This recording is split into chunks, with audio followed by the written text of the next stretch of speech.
Hai dan Assalamualaikum, selamat datang ke channel saya. Video ini adalah dibuat sebagai bahan bantuan belajar pada waktu PDPR ini. Cikgu harap semua dapat memberi fokus pada pembelajaran kita pada hari ini. Jom!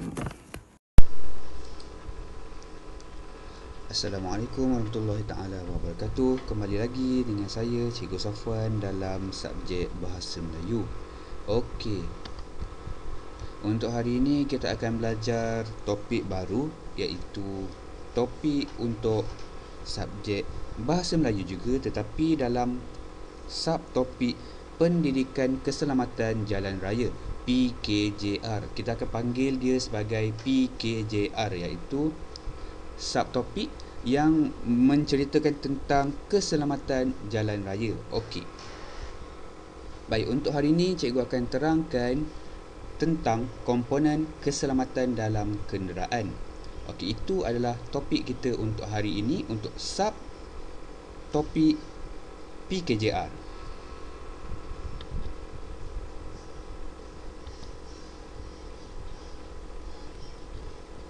Baik. Apakah maksud komponen keselamatan dalam kenderaan? Cuba awak fikirkan tentang apa itu komponen keselamatan.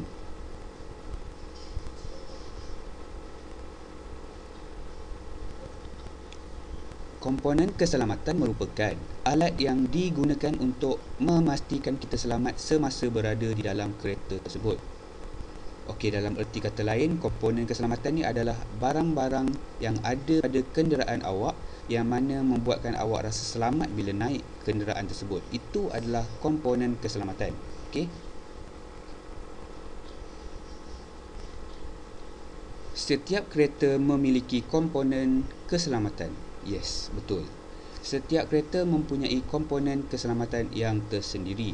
Okey, sama ada kereta tu murah ataupun kereta tu mahal ke, dia mesti mempunyai komponen keselamatan juga, sebab itu adalah sesuatu yang wajib.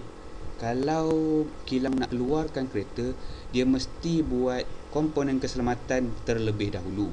Okey, untuk pastikan pengguna-pengguna dia selamat. Okey, dekat sini kat gambar ni kita boleh nampak ada macam-macam jenis kereta. Okey, antaranya adalah Honda City, Proton X50, lagi SUV Expander. Ini adalah contoh-contoh kereta yang mana ada di Malaysia.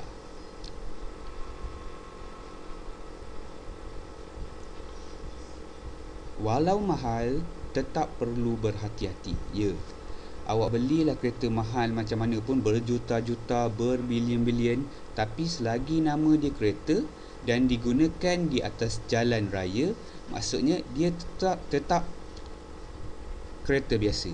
Okey? Maksudnya bila awak bawa lebih daripada had laju 190, 200, kalau ada crash dengan kereta yang lain, maka inilah jadinya.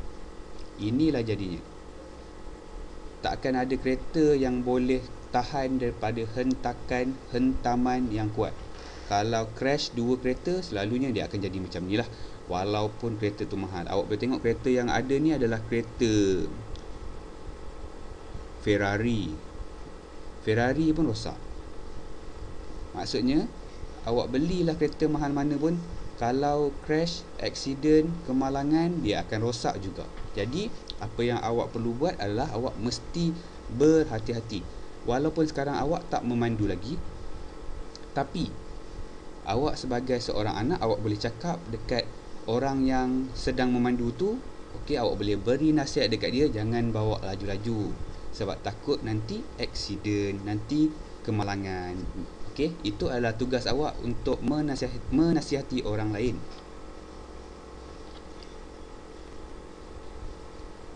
Adakah awak pernah terlibat dalam kemalangan?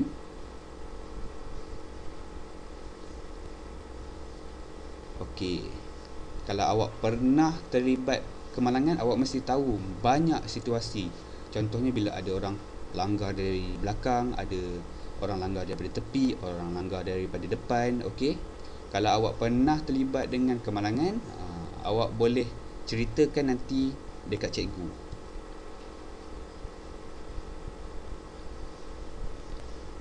apakah contoh-contoh komponen keselamatan di dalam kereta kamu? Baik, cikgu akan pergi kepada isi pembelajaran kita pada hari ini. Kita akan tengok contoh-contoh komponen keselamatan yang asas yang perlu ada di dalam kereta setiap orang. Tak kisahlah kereta murah ke, kereta sederhana murah ke, kereta mahal ke, kereta terlalu mahal ke, semua mesti wajib ada beberapa perkara ini. Sebab apa? Sebab itu masih lagi kereta, dan komponen-komponen keselamatan ini wajib ada dekat kereta-kereta yang di dalam Malaysia. Okey, yang pertama adalah tali pinggang keledar. Okey, kita boleh nampak setiap kereta sekarang ada tali pinggang keledar. Ada tali pinggang keledar depan dan tali pinggang keledar belakang. Okey, yang selalunya kita nampak orang akan pakai adalah tali pinggang keledar yang depan lah. Okey, kalau awak tak pakai, dia akan bunyi pip pip pip pip pip pip pip pip sampai awak pakai. Okey, tapi kalau dekat belakang punya tali pinggang, kalau kereta mahal maybe lah ada, tapi kalau kereta biasanya memang tak adalah bunyi. Tapi penting, kalau aksiden, kalau awak tak pakai tali pinggang belakang, awak akan terhumban ke depan bila aksiden. Okey, kalau siapa yang ada pengalaman tentang ni, awak boleh ceritakan dekat kawan-kawan awak macam mana keadaan terhumban ke depan tu. Tali pinggang dapat menghalang anda terhumban ke depan semasa kemalangan. Tali pinggang dapat menghalang anda dari tercampak keluar daripada kereta ketika kereta berpusing-pusing. Okey, kita boleh nampak dulu ada berita yang cerita tentang kanak-kanak yang tercampak daripada keluar, okey, daripada kereta disebabkan kereta berpusing-pusing. Okey, kalau dia pakai tali pinggang, dia tak akan terkeluar daripada kereta. Okey, itu antara kepentingan memakai tali pinggang keledar. Yang kedua adalah beg udara keselamatan. Okey, kebanyakan kereta-kereta baru memang ada dah beg udara keselamatan ni. Kalau awak tengok, awak masuk dalam kereta, awak akan nampak dekat dashboard tu dia akan tulis SRS airbag. Okey, itu adalah merupakan beg udara keselamatan. Okey, selalunya kereta biasa dia akan ada dua beg udara ni, selalunya dekat tempat duduk depan, dekat steering dengan dashboard depan. Okey, tapi kalau kereta yang mahal, kereta yang sedikit mahal, dia akan ada banyak airbag. Kadang-kadang ada 6 airbag. Okey, depan, tepi, total semua sekali ada 6. Kalau kereta yang mahal sikit lah. Kalau kereta biasa dia akan ada 2 saja. Beg udara akan terbuka jika kereta terkena hentaman yang kuat. Beg udara akan mengelak daripada muka penumpang berlanggar dengan steering dan cermin depan. Jadi beg udara ni sangat penting lah bila awak aksiden atau kemalangan. Kebanyakan orang yang tak selamat masa-masa kemalangan ni adalah disebabkan kepala terhantuk. Sama ada terhantuk dekat steering ataupun dekat cermin depan ataupun kiri dan kanan lah. Seterusnya adalah cermin pandang sisi. Okey, semua kereta wajib ada lah cermin pandang sisi ni. Kalau awak sebagai penumpang, awak memang tak perlukan cermin ni, tapi cermin pandang sisi ni sangat diperlukan oleh orang yang sedang memandu.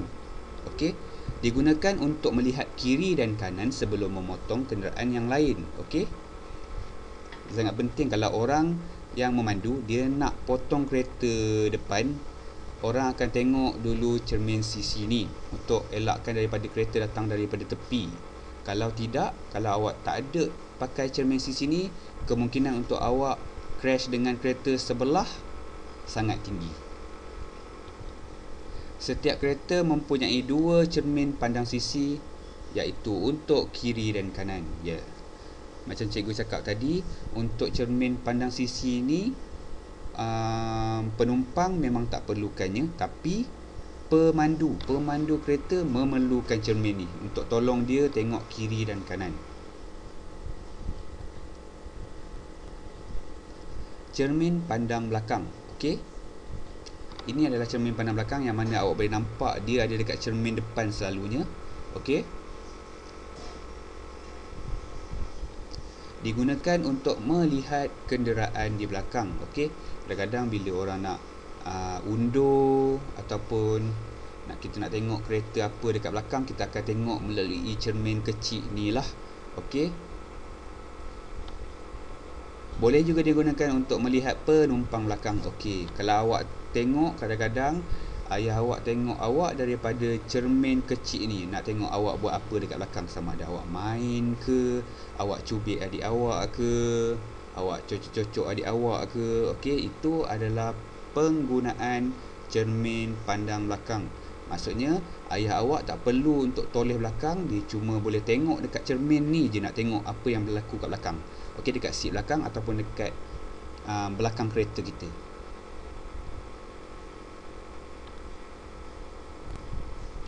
Pengelap cermin. Okey, yang ni pun semua kereta mesti ada.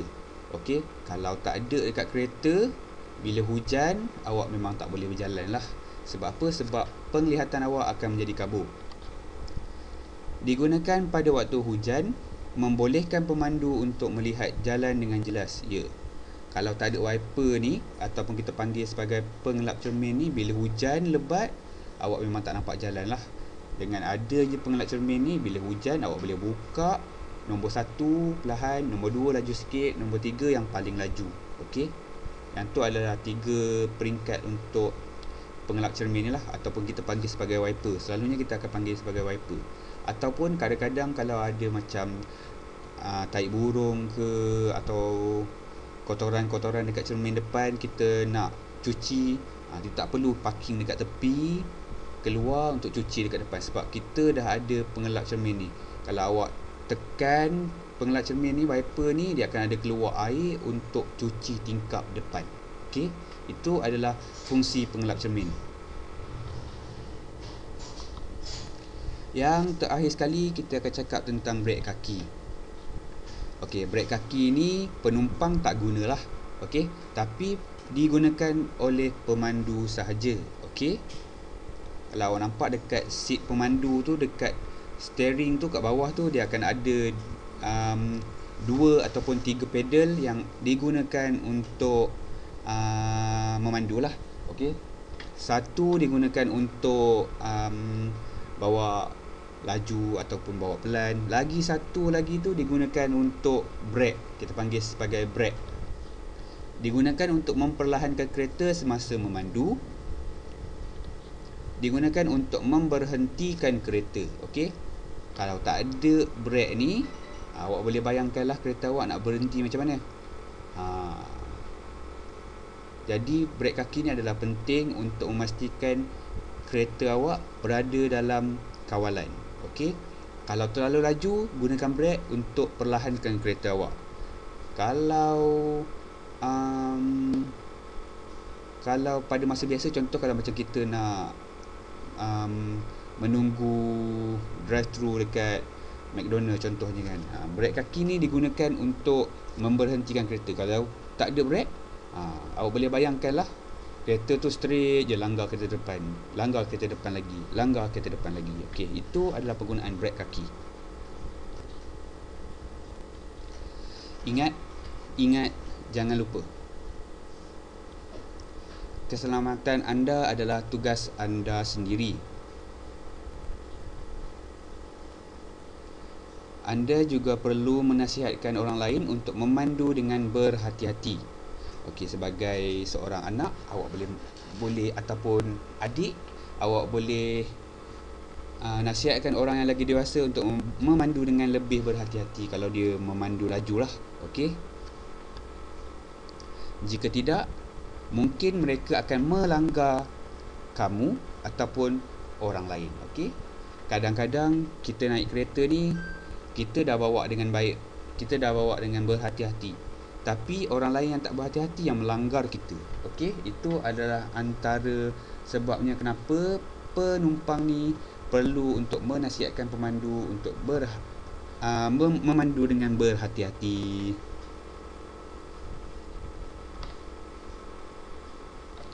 Sekian, terima kasih. Kita jumpa lagi untuk kelas kita pada sesi yang seterusnya. Sekian, terima kasih.